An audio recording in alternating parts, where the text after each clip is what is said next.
last thing I got is Bette Midler.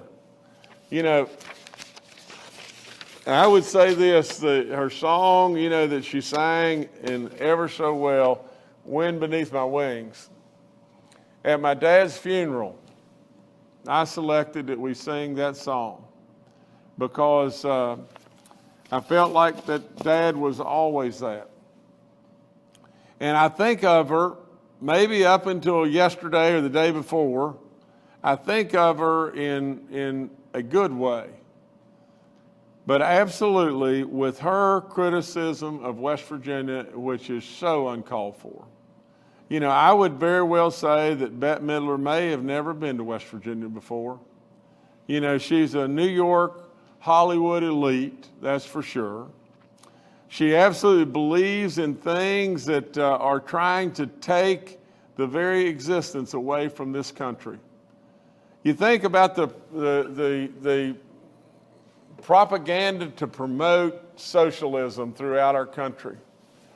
And absolutely to step back because Joe Manchin is stepping up and doing what's right. That's just all there is to it. But Joe Manchin is just really representing West Virginia, is he not? I mean, it's tough to be a senator in West Virginia today and not hear the voice of the West Virginia people.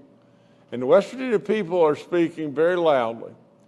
We stand wholeheartedly by our freedoms in West Virginia, but we stand wholeheartedly by the foundations of what this country was founded upon.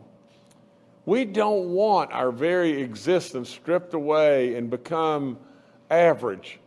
Americans are not average. That's all there is to it. We dug in. We had grit. We just didn't sit on the porch and wait for things to just be divvied out equally amongst all of us across this country. The people that got dirty, the people that absolutely had grit in their life and everything, the people that strive to get ahead, that's the foundation of who we are. That's the very thing that made America the greatest nation on the planet and will continue to do so. But for Bette Midler to step back and say that West Virginia, and I want to get this, is poor, illiterate, and strung out. You know, now really and truly, and Bette, I hope you'll hear me loud and clear, because I'm a fair and I'm an honest person. Bette, it's cruel, and it's really, really unfair.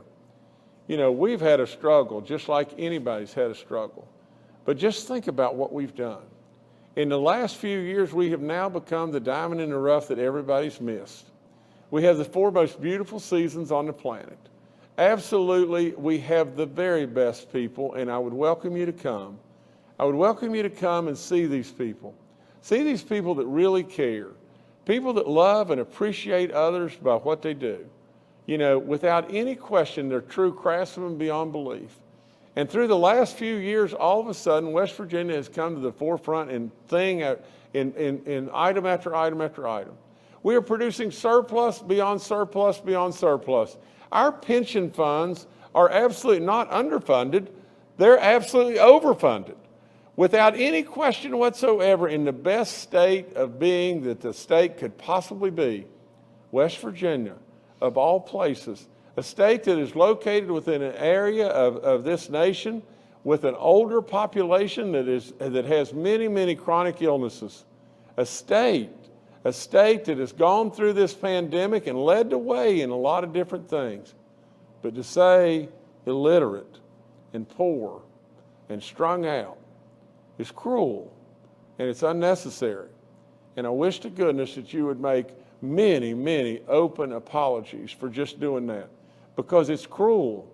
This state has become a leader, and this state produces the greatest people on the planet. A state that abounds in absolutely the most beauty beyond belief. And to absolutely sit back and try to throw mud at our U.S. Senator, Senator Manchin, and then throw mud at the people of the state of West Virginia is unacceptable. So that's all I've got.